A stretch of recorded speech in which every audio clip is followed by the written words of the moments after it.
Netcasts you love. From people you trust. This is Twit. Bandwidth for FourCast is provided by Cachefly at CACHEFLY.com. This episode of FourCast is brought to you by Squarespace. Squarespace.com, the fast and easy way to publish a high-quality website or blog. For a free 14-day trial, go to squarespace.com/forecast.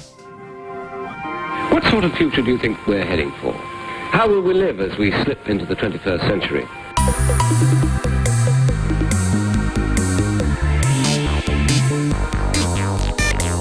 Welcome to FourCast, episode 72. I'm Tom Merritt. And I'm Scott Johnson. And welcome once again to a conversation amongst four people about the future, hence the pun that is the name of the show. Yes, I'm glad we're doing a show during a time where things have kind of calmed down in the news, you know, like we had a lot of really bad stuff happen, kind of in rapid succession there. We did. And the last week or so, it's just been kind of a little bit quiet, a little quieter anyway. No hurricanes, no tsunamis, yeah, exactly. no earthquakes. So it'll be fun to take this moment and talk about what may come instead of what has been. Joining us to do just that, tech writer for CNN, Mark Milian. You may have seen him on several shows here on the Twit Network. Mark, great to have you on FourCast. Thanks for coming. Good to be here, predicting the future. Yep. Correctly predicting the future. Also joining us, tech editor for The Daily, Mr. Peter Ha. Good to meet you, and thanks for coming on FourCast, Peter. Thanks for having me. I will try not to screw anything up. It's impossible to screw up our show. We've built it foolproof, hence the two fools hosting it. Yeah. Perfect. All right, let's start off with a prediction from one of our listeners. David wrote in and said, conventional office workplaces are going to become fewer and fewer as the internet becomes faster. Currently, I work in a payroll office that has an electronic document system, so basically there's no paper forms, just thousands of TIFF files, and I spend almost every hour of my working day sitting at the computer, listening to Frog Pants podcast and music. So with a simple tweak of the system to allow for at-home use, the jobs of hundreds of people here could be moved to homes, and there'd be more physical space in the city for shops, entertainment, or simply more offices that require human presence. I'm sure it's already happening in some ways. The social experience could be supplemented with IRC-like chat rooms for meetings, business talk, and just general chat. So I think David's onto something. We've been saying it for, more than a decade that, more and more people would move into home offices and we would have more of a electronic commute every day. Telecommuting. Telecommuting, exactly. But I think we're still a little ways off from that. But it is interesting that we had a prediction last week about fuel prices, kind of spurring on this idea that less people would fly, drive, travel in general, and we would have to create an ecosystem of business that allowed for more people to sort of connect in remotely. Certainly the technology is there now, and I think he's right about the correlation between how much of that grows and happens with how fast the internet is and how reliable it is. Those factors, I think, work together to sort of, keep more of us working from home. A. Barron in the chat room says that their office is doing exactly that, 30,000 employees. Wow. CNN has actually been doing trials in this with the remote bureaus. They're actually doing one in San Francisco. A bunch of us did a work from home trial. I was working from home for like 2 weeks, and I didn't like it. I felt like I was getting less done. So now I'm in an office. Surrounded by binders, apparently. I am in a college professor's office. That's nice. Well, I think a lot of people feel that way where they, I can't get as much done when I work at home. But then you hear the other side of it, which is, I get so much more work done when I'm at home because people aren't stopping by and interrupting me. Peter, it looks like you're working in an office, but is it home or out of an office building?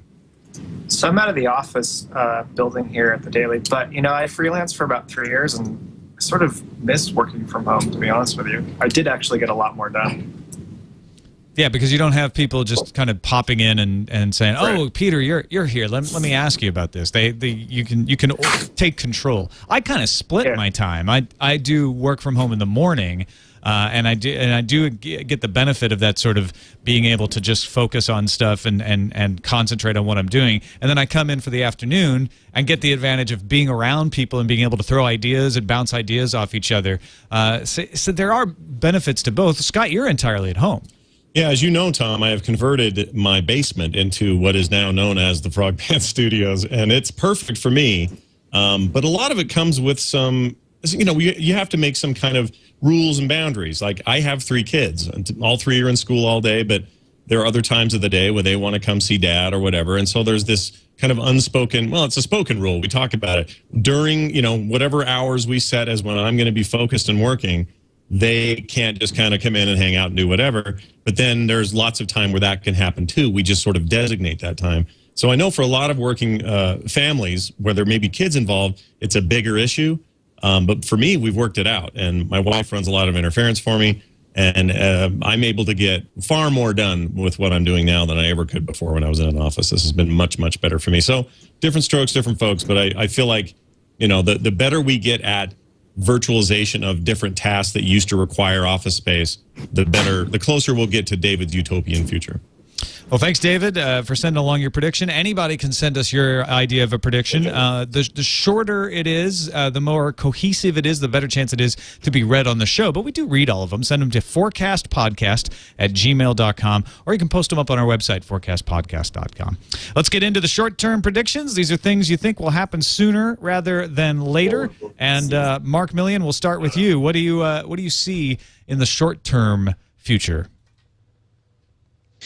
So I'm actually going to cheat and just take someone else's. I was meeting with an engineering director from Google who oversees Google Goggles, their image machine reading stuff.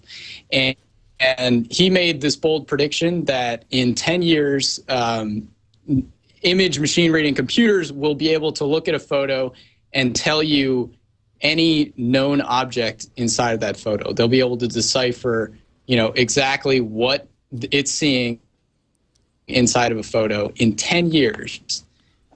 So, I think he knows what he's talking about. He's been studying this area for 2 decades. So I don't discount that, and I think it would, add a lot of applications if you could just, type in, I'm looking for, or you take a picture of like some backpack that you want to buy someday, and it tells you exactly what model it is. So, Mark, you're saying, just so I can get some clarification, let's say I've got an old snapshot on an old camera that I can scan, or I've got a digital camera or an old digital photo. This technology would allow people to say, all right, well, in a shot and in a virtual instant, everything within the frame of that photo is recognizable. Even partial objects are recognizable as very specific objects, things. A sign that says a certain thing or whatever, despite resolution, megapixels, blur, all that kind of stuff. Is that far-reaching as I think it is? I think part of that prediction is that cameras will be shooting much higher resolution photos in 10 years. So part of the restraints right now is bandwidth. So if you're doing it from mobile and you're trying to send an image over 3G, it needs to crunch it. Part of that is the resolution of cameras and stability functions and all that. But so what this guy Hartmut Nevin from Google is saying is that in 10 years, the technology will be there to identify objects and people and et cetera, and hardware will be good enough and bandwidth will be good enough to make that all mesh together. Right now, if you do an image search, it's basing its search results on what's around the image in context and what are the words on the page, and that has hilarious results sometimes. Like you search for Tom Merritt and you get Callie Lewis's picture, which has happened before. But what this would do would revolutionize that. So if you're searching for anything, it would be able to identify it within the image, and when you would only get pictures or even portions of pictures of what you're searching for, which would make image search so much more usable. It would also make the application of taking a picture of a building, not knowing what building that is, and it tells you, or a picture of a car you might want to buy someday and it tells you what that is. So I think being able to search everything from a computer sort of application is great, but also just snapping a picture like, what is that leaf? What kind of tree is this? And it tells you, or what kind of bird am I looking at? Oh, Tom, an image search for you just yielded your high school driver's license. I'm a little shocked. On what, on Google? Are you serious? Yeah, Google search. I think this is you. I'll put it in the chat room, but I bet it's not my driver's license. There's student something. I can't quite read it. That's the problem. We don't have photo technology to tell me what the heck this thing says. But oh yeah, it's my student ID from the University of Illinois. That is awesome. They took a screen cap off of NSFW show of that. Some killer hair is all I'm getting at. But oh yeah, I really like this idea that we could finally maybe get to the point. You know how movies do it now? They're like, pull it up on screen. All right, we need 20 times magnification, and then it comes. It's all CSI and ridiculous. It sounds like what you're talking about is the eventual realization of that cinematic dream we've been promised for so long. We're finally going to get it for real. Yeah, Peter, what do you think? Would in your daily life, would you use this either for your job or for home? The ability to have a picture recognized, even just to be able to tell who's in a photo, for instance. Right. I think it'd be a useful tool as far as work is concerned, but it's sort of freaky at the same time that, let's say you're just walking down the street and someone just randomly takes a photo of you, and then immediately they will know enough about you, I guess, sort of based on whatever the search results come back with. So that's, I don't know, it kind of freaks me out a little bit. Well, yeah, it's part of the whole loss of our privacy, isn't it? I don't think we have privacy anymore. Google has been purposely slow in rolling out the facial recognition feature because of the privacy concern. So their thinking now is that once they do the app, people will have to opt in and say, I want to include myself in the database in order to be found when someone snaps a picture of my face. But in 10 years, who knows?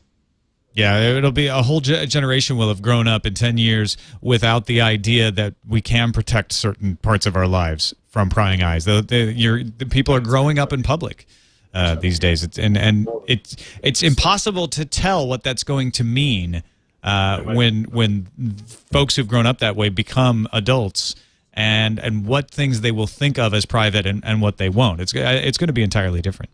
Yeah, Peter? I mean, it's a generational thing. I mean, if you look at tablets, and then I remember a few years ago when the Kindle was announced, people were saying that within 5 to 10 years that it was going to change the industry. We're pretty close to being 5 years in, and it hasn't changed anything.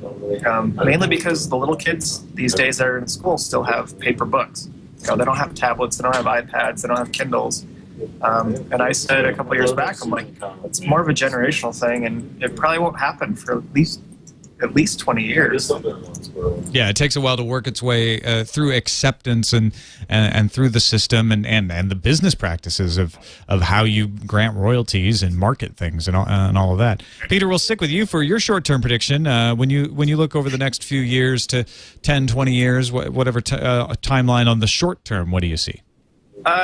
Well, I was told that I didn't have to stick with tech, so I'm not going to stick with tech for this one. Very good. Actually, you know what? I think Hollywood is going to continue to sort of rape and pillage the comic book industry, and they're going to fail miserably forever and ever and ever. Interesting. So, I assume you're a big. You sound like a big comic fan. So am I. I mean, I get excited about a comic book movie, and then I'm often sort of let down by it.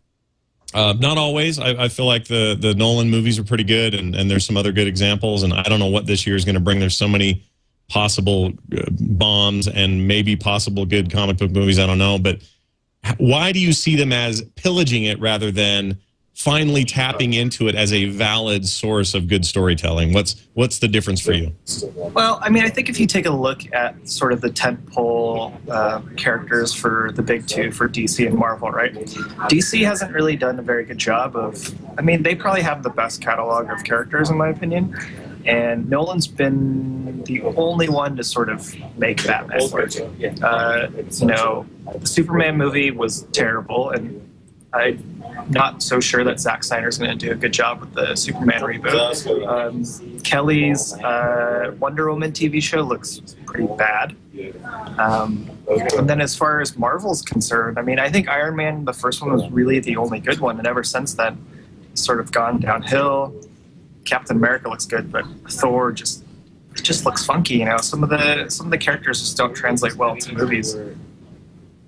And as a purist, would you rather just sort of see them not mess with the stuff and make that kind of hallowed ground, and let's not move that into other venues? I mean, you could argue that like The Walking Dead is a good example of taking something that is already kind of a weird subject for comic books. Generally, it's more of an independent, stab at things and less of a mainstream cape and cowl kind of book, obviously. Yeah. And then to translate that to television, that's had a really successful run for its first season and looks good for season 2. How do you feel like do you feel like that kind of stuff maybe has better feet than maybe something more mainstream like X-Men or Superman?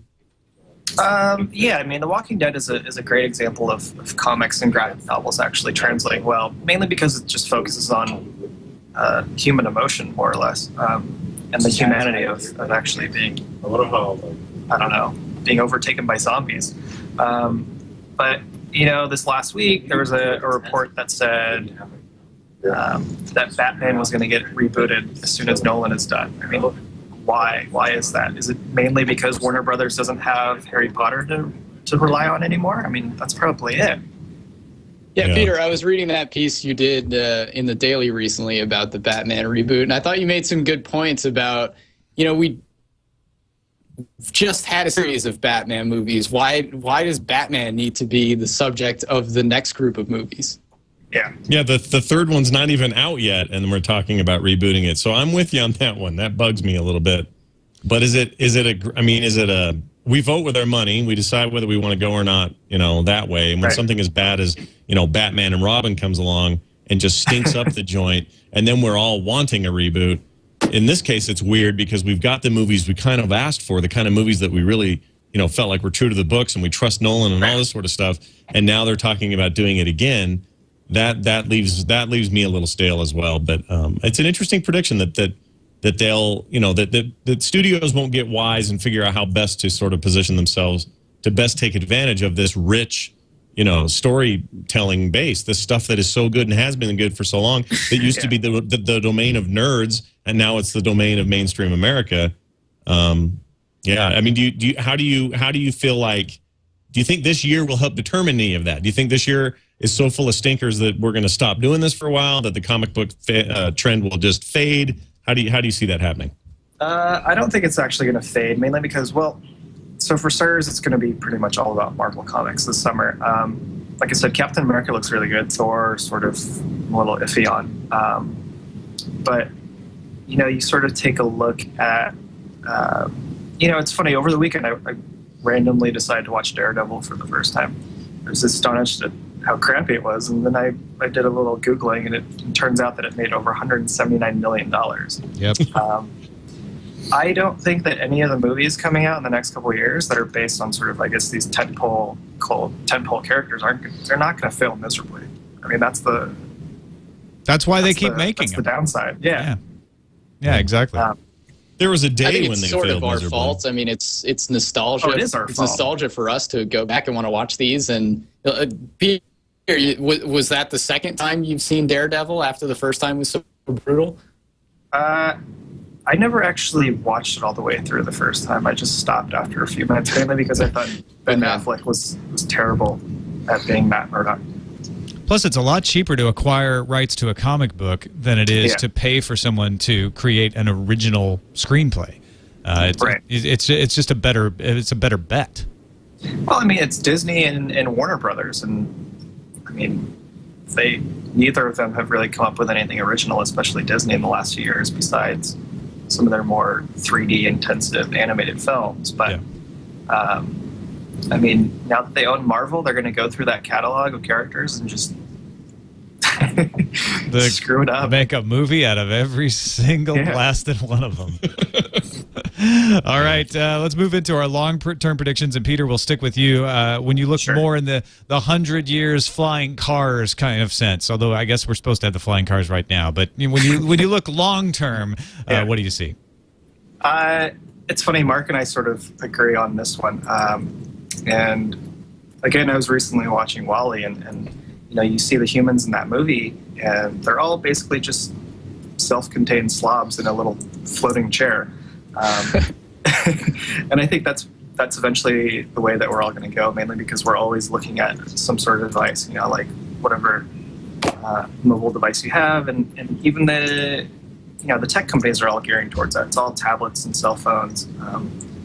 It's not so much about desktop PCs anymore, and you're sort of required to. People opt into checking in everywhere, like whether it's Foursquare or Facebook, and yeah, I'm afraid that we will no longer talk to each other face to face, and it'll just be over Skype or IM.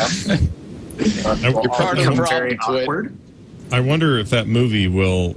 But when I watch that movie, I kind of want to be the robots in the scenario. I feel like the people are the worst, and the robots are agile and free thinking and interesting, and the people are. I mean, that's the idea of it, of course. But I wonder if this will push a segment of our society to do everything within their power not to be that thing. You know what I mean? It's easy in a movie to say, well, we all became that thing, but even now, I have friends who used to be just freaks about internet and Twitter and not Twit, but Facebook and all that. They're just all into the social media stuff. And then one day they said, you know what? I'm done. I don't want a cell phone anymore. I don't want to be connected to any of these networks. I'm taking everything down. And they have essentially become internet Amish in a weird way. And they don't go near any of it. Do you think that we will see a faction of those rebels rise out of this otherwise, soft, gushy, floating chair kind of society? It's funny. I think it's so incredibly hard to go off the grid these days.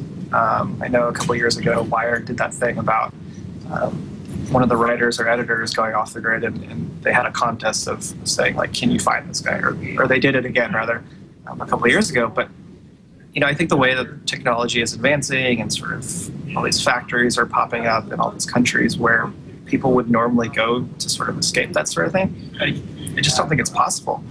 I think I was reading something in National Geographic a while ago saying that even in the most quiet place that you could possibly go on Earth, you could still sort of hear industrial noises like airplanes or whatever the case is. It's just, we can't get away from it. There's no way. Even on the moon. We're sort of doomed. Yeah.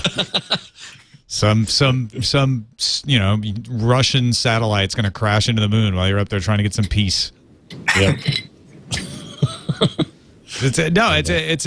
I think that your prediction could become right in a lot of different ways. One way is not so much that we retreat from each other, but because the communication tools becomes so good that it's just as good to interact with someone virtually as it is in person. And so we don't see the need to make the effort to be somewhere in person. That's basically it. Mark, you love technology like the rest of us. How do you, Mark, see the future of the lazy nerd fat guy, I like to call it? Well, my prediction, and Peter and I were comparing before the show, and he said Wall-E. I said, I made up a name, the ultraseat, which I basically stole the chair from Wall-E and from Idiocracy. Essentially, this voluntary wheelchair that you sit in and you roll around in, and it's got speakers and the TV that pops up in front of you. It's just a super depressing outlook, but it's entirely plausible to me. I love the internet. I got a smartphone. I use it probably way too much, but the most memorable times are the ones that I spend with people, and it's hard to imagine a scenario where actually just decide that it's better to not see this person. It's better to just talk to them through Skype or something. Yeah, it's right now. It's hard to imagine a world where it'd be better to talk to someone in Skype than in person. Are you sure? Can you imagine a world where it would? No, like I said, it's very hard to imagine. We're experiencing that Skype lag right now. All right, let's move over to you, Mark, and get your long-term prediction. When you looked into the far distant future, what do you see? The long term, or no, just your long-term, not your crazy. Oh, mine was the ultraseat. Oh, the ultraseat is your prediction. Okay. Wheelchair. So we're getting the nice. All right. Well, wait. Let's explore that more then. Tell me more about your ultraseat. When can I buy an ultraseat? All right. You want me to do my Steve Jobs impression to sell this to you? Sell us on this. It's magical and revolutionary. It's got speakers, surround sound speakers that we partnered with Bose to bring you the most fidelity sound you could get. Even if you had headphones on, you wouldn't be able to hear anything like this. It has a video monitor built into the armrest, and this isn't your standard video monitor. It shoots lasers directly into your eyes, so people won't even know when you're watching TV. Somebody could roll right up to you and have no idea that you're not even looking at them or paying attention to them. Would this be our mode of transportation? Would it be our toilet? Would it be our all that? Easy. It's got rocket engines built into it, so you can go whichever speed is comfortable for you, and you can put it on autopilot. You pull up a Google Maps, tell it where you want to go, and you don't even have. You can watch your laser TV while it's getting you there. Love it. What do you think, Peter? Are you convinced? Will you buy an ultraseat? If you're partnering with Bose, that means it's going to be overpriced, like their TV. So maybe not. No, I don't think I will. All right. So what about you, Scott? As I sit in this terrible Office Max chair that I bought, I think that his idea sounds pretty good to me. But I'm kind of anti a future where I'm so comfortable that I'm not motivated to be active at all or whatever. So I'm kind of opposed to that future generally. But also my back hurts, so his chair sounds kind of nice right now. So maybe I could have a part-time relationship with this future chair, and that would work for me. That'd be all right. Yeah, it has the most revolutionary advanced lumbar support. Sweet. Gotcha. Covered. What are you calling? But do you have a title name for this chair? Do you have a name yet? Tentatively, we're calling it the ultraseat. Now, for stylistic reasons, we may change it to Seat, SEET. But we're still ironing out the kinks. All right. Sign me up. Can I pre-order or what? I think you're gonna need a website if you want to take pre-orders, and that's where our sponsor of FourCast comes in. Squarespace.com, the fast and easy way to start a high-quality website or blog. Go register ultraseat.squarespace.com right now. No credit card needed. You get a 14-day free trial, and you can get started with your ultraseat or other blog, whatever you need. Maybe you're like Peter, and you want to stop the ultraseat, or ultraseatsucks.squarespace.com. Maybe you just want to go like right head to head. I'm not suggesting that. I think it's a fine idea, but that's the point about Squarespace. You can do whatever you want.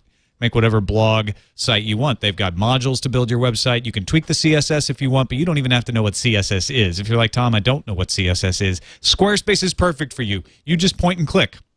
You pick a theme. You say, I want to make that green. You pick the green button. You can be the kind of person who exists only in an ultraseat and still make a beautiful website at squarespace.com. Even import your old blog from WordPress, Blogger, Movable Type, and TypePad, and you're not locked in. They're into data portability. You can take it back out later if you want as well, but we don't think you'll want to. Try it out for 14 days free. Go to squarespace.com/fourcast. Don't need a credit card to try it out. Just give it a shot. Import your blog, set up a new blog, whatever you want to do, and see if you like it. And we thank them for their support of FourCast. Have you in the time it took me to read that, Mark, you could have set up ultraseat.squarespace.com. I should have. It's probably gone by now. Yeah. Well, we'll get your crazy prediction, and then you can check it out and see if it's there. And if it is there, maybe you can partner with those people. But yeah, first off, your crazy-ass prediction, one that's really out there, like in 2,000 years, we'll all be made of potato chips. Or something like that. What's your prediction? Looking over my list, it's looking increasingly bleak. But all right, so I'm saying in 500 years, we will all live in mole homes, and we'll live underground because it's climate controlled, and free from any sort of environmental pollutions. It's also, for the suckers that are living above ground, we've got all the amenities down in the earth, and maybe you'll make friends with some mole people. So are these mole people or are they chud? Because that's a very big distinction for me. No, it's actually like a high-scale place to live. You live underground because that's where all the new housing market is. Like I said, it's climate-controlled. And, I essentially took all of my predictions from movies. This is The Matrix. And the last one was WALL-E. So I basically just cheated for the show. But that's cool. So mole homes. We like it when people do that. So mole homes is the next big move. So not mobile homes. Right. Mole homes. Now, you are not homes for tiny people that live in old ladies' moles either. We want to make this very clear. But I want to say this real quick. We have multiple people on this show have predicted Did you say underground. Multiple people? Multiple people. Multiple. Yeah, exactly. We've had them predict this underground movement. Like we're gonna. That's the wrong term, but we all gonna move underground and live there. I think that's the right term. And every time it comes Everybody's up, watching I always The Matrix, think, why aren't we doing this yet? Like, Mark, in your mind, why are we not already making inroads into living there? Because it seems like if all of the amenities are there and none of the pollution and all the advantages of whatever we think living underground is and are, why aren't we there now? Well, we have basements, and there's still plenty more rainforest to tear down.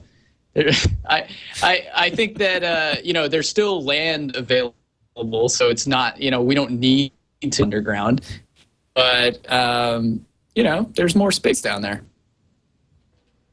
Yeah, well, I think it's a fair question that Scott's asking, which is why, with all of the advantages to living underground, even shallow underground provides a lot of advantages in heat savings. I remember there was a guy in Southern Illinois when I was growing up, everybody thought was crazy because he built his house into the side of a hill, but he paid virtually nothing for electricity because of the fact that he didn't have to heat and cool his house as much. Peter, do you have any idea why it's not more popular to move underground? Is it just a prejudice? Because I think it's dirty. Impossible to keep clean. It's not even dirty. I don't know, it's just that is dirt. actually a really good question as to why we don't do it now. Mainly because we're sort of scrambling to find new places to conquer and pillage and plunder and set up factories. Also, don't you think it kind of stable? represents a step backwards in a way? Like, yeah. It's in a very real way. It seems like whether or not it's true, and there's a lot of undiscovered things if we go inward and in our oceans and other things. But it seems like that's backwards. It seems like we want to go out. We want to go to the moon and then planets and then beyond, and we don't want to get stuck in the dirt. As I think, honestly, I'm only thinking about it right now. But the more I think about it, the more I think it's because there's no curb appeal. People buy houses because of the way they think they'll look to other people, and a big old mansion sitting above ground, looks a lot better than a big old mansion buried underground that you can't see. Yeah, but maybe we could do a little of both. Like, why not have, and Peter, you can speak to this, but why not this idea of like, okay, Indiana Jones, that place in Jordan with the big cutout, whatnot, where the Grail was supposedly hidden. Oh yeah, only the penitent man shall pass and all that. That would be cool if all of our house fronts were in the sides of like canyons and stuff. It seems like that's a good step toward this move, and it answers Tom's vanity question, which is I want to look good too. Well, couldn't we just have really fancy front doors that are above ground? Yeah. Like, how else would we get down there? Like the New York City Apple store is just a giant glass above ground, and then the entire store is below ground. There you go. There you go. All once again, Apple leading the way. But what about waste? Oh, Are we yeah. going to run into the same problems down there? Well, instead of burying up it, here? we push it up. Yeah. Oh, it's going out a pipe just like it does now. Is that how we do it? Well, yeah, but where does it? I mean, right now it goes to underground pipes and sewage systems. And There's a lot of underground. They can just go farther underground, right? Okay, sure. That'll work. Toilet. M and 7 in the chat room says toilets will flush up. Right.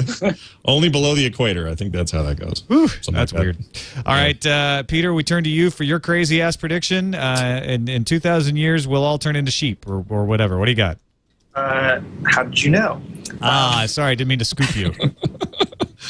Actually, as morbid as mine is, I think that eventually Mother Nature will sort of get sick of us and want to shake us off altogether. And then we'll have to go through another industrial revolution. So we'll start over. Yes. Wow. So how far back? You think right before the industrial age or something before then? I just think everything's going to get wiped off, and then we'll just have to start over again. Wow. But the remaining people will remember, right? Isn't the hope that there will be people with enough expertise to rebuild absolutely quicker? Well, I hope not. I hope this is what happens. Hold on. I got to show this to the camera. Uh-oh. Sorry. He's doing deep research. Sorry, you got to see this. So look at this. So I bought this thing as well. Tom will remember this. It's a fossil record of a PlayStation 2 controller in stone. And I always imagine that in the future, some 2,000 years from now, some scientist is going to find this and not know what the crap it is and not have any idea. They'll think they will, just like we do when we find some artifact. But we're going to look at it and go, or they're going to look at it and go, well, we think it was their part of their cooking. Or, they won't have any idea what the heck this thing is. And I'm totally looking forward to that day, even though I won't be here. I think that'll be awesome. So I support your future. A, because I won't be here, but B, it's cool. It's a cool idea to think we'd have to start over and people would find weird stuff like this and then try to figure out what the heck we were doing. Well, and it's happened before, right? I mean, we've gone through great technological advances in Egypt, in Rome, in China, and then, the civilizations either stagnate or even totally fall backwards, and everything has to start over from scratch again. The difference then is geography was such that when Europe fell into the Dark Ages, for instance, they didn't feel the direct influence of the Islamic countries or the Asian countries that could have maybe brought them back out of it faster. Now we're in a worldwide community that talks to each other very quickly. So I guess that's where your Mother Nature side of the argument comes in. It just tears apart that infrastructure and we go back to not being able to talk to each other, huh? Absolutely. I mean, I think it's honestly my hope that we'll sort of take the technology that's available today, like at least the clean energy, and sort of just start over from there. That way we don't screw it up again. Someone in the chat room says Scott is wrong because of recorded history and the idea that we have a bunch of history that would remain and people would still know or whatever. But we're talking about a complete wipeout of all that stuff. All the data that we have on hard drives and storage media and all this stuff gone. Most of our paper stuff burned in the Great Fire, I predict. Yeah, absolutely. Yeah, that's we would need to start at square one. And hey, why not? Let's do it all. Let's make all the same mistakes again. I can't wait. Mark, what are you doing to prepare for this scenario? I am building my mole home tonight, and I'm going underground. Only the mole men will survive. All right. I guess then we should make you prepare for 4 questions, eh, Scott? I think we should, too. This is a rapid-fire style set of 4 questions for each of you. You do not have time to sit and think about it too hard. You must answer from the gut. You must answer from the heart. Are you guys ready for your 4 questions? Ready. All right. I'm going to ask Mark. Mark, you ready? I'm going to ask you my questions. Bring it on. Here we go. What modern convenience do you think is in the most need of a futuristic upgrade? Milk. Do you mean Kevin Rose's new incubator startup or the drink? Nothing to do with Kevin Rose. Okay. From cows. Okay.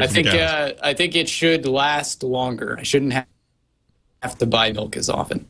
Cybernetic udder implants is the answer to that one. When you find your dusty, and this is related to what I talked about earlier, when they find your dusty bones in 2,000 years, what do you hope that archaeologists of the time say about you? I couldn't believe he could fly. I hope to someday be able to fly. I couldn't believe he could touch the sky. He'll have wing bones. Cool. Or they'll say his bones are so strong, he must have had that futuristic milk. We will, let's see, will we ever have a new regular Star Trek series? I've never seen a single episode of Star Trek, so... Oh, twice now, Tom. 2 weeks in a row, someone who's never seen Star Wars or Star Trek. Have you seen Star Wars? Oh, no. I have seen all of the Star Wars. I actually saw the Star Trek reboot movie. That was the only Star Trek thing I've ever Well, seen. that explains it. You're a Star Wars guy. Yeah, I like Star Wars. Yeah, Star Trek movies are basically Star Wars anyway. Anyway, let's start that fight. Some up of in the them chat are room. like the Phantom Menace. When we start farming our own artificial synthetic meat, will we also wrap that in bacon? I hope so. Yes, I'm going with yes. Correct answer. The correct answer is congratulations. there is nothing that shouldn't be wrapped in bacon, I think. That's right. Bacon should be wrapped in bacon. Tom, over to you, sir. Bacon wrapped bacon and then deep fried. Yum. All right, Peter Ha, are you sitting comfortably, sir? Scared. Good, then we'll begin. And then you're in the right frame of mind. Question number 1. What year will Apple go out of business?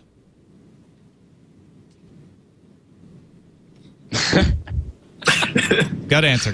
Just throw something out. 4050. 4050. Do you have any inkling Wow. why that would happen? No. Merger acquisition, something like that. Something like Question number 2. What flavor of soda will be most popular in the year 2100? 7-Up. Wow. Finally. A perennial. Not some weird futuristic flavor. We're just going to love the 7-Up. Finally. ginger it'll be ale. good. It's the Uncola. Question number 3. Will optical storage ever die, and why? No, I don't think it will. Because everything that's stored in the cloud is on an optical drive, isn't it? Not necessarily. I'm thinking particularly of things like Blu-ray. Things in the cloud are stored on magnetic or flash drives. Okay. Yes. So yes. Yes. and why will that happen? Why will we not need discs anymore? Because everything's going to go to the cloud. And as soon as our internet speed gets a lot faster than it is now, we'll be okay. All right. And question number 4. When can I train my dog to fetch the daily for me? Can your dog fetch an iPad right now? Suppose so. Can she push her soft, wet nose to the screen? Look, all you need to do is attach a little bit of a leash to it, and she can drag it over to you. Can I get my dog to be able to use the touchscreen to load up the latest issue? We will make an attachment for the dog's nose. That's great. So the screen will recognize it. That's And it will fantastic. use magnets. Yes. I'm so glad to hear that. Thank you for playing along 4 questions, and thank you both for being on FourCast. It was great. Yeah, this was fun. Mark Thanks for Milian, having me. you are tech writer for CNN. Recently true. moved up to the Bay Area. Let folks know a little bit more about what you do and where they can find you on the internet. Cover general technology, mobile and stuff. CNN.com/tech and Mark Milian on Twitter. I'm Peter Ha, tech editor for The Daily. Of course, The Daily you can find on your iPad, as we just alluded to. Much easier to get to if you're not a dog, in most cases, Correct. I think it's fair to say. But let folks know a little bit about what you do there and how they can get The Daily. Sure. So if you just go to the App Store, you can download The Daily for your iPad or iPad 2. We'll be coming to Android at some point soon. And you can find me at twitter.com/thepeterha. All right. Thanks, everybody, for watching. Scott Johnson, we got anything to mention before we head out? No, for those who think Current Geek is dead, you are incorrect. It is coming back. We will have episodes at some point in the near future. That is my prediction for the show today. So I'm looking forward to those with Tom and I at currentgeek.com. It will happen. Exactly. Yes, exactly. Yes, and don't forget, they can always follow me on Twitter, Extra Life. There is a lot going on right now, so that is the best place to find out what exactly. All right. Thanks, everybody, for watching FourCast. Of course, you can find us on the web at fourcastpodcast.com. Email us fourcastpodcast@gmail.com. We'll see you in the future. Bye-bye. 32 years away. Wake. And wait.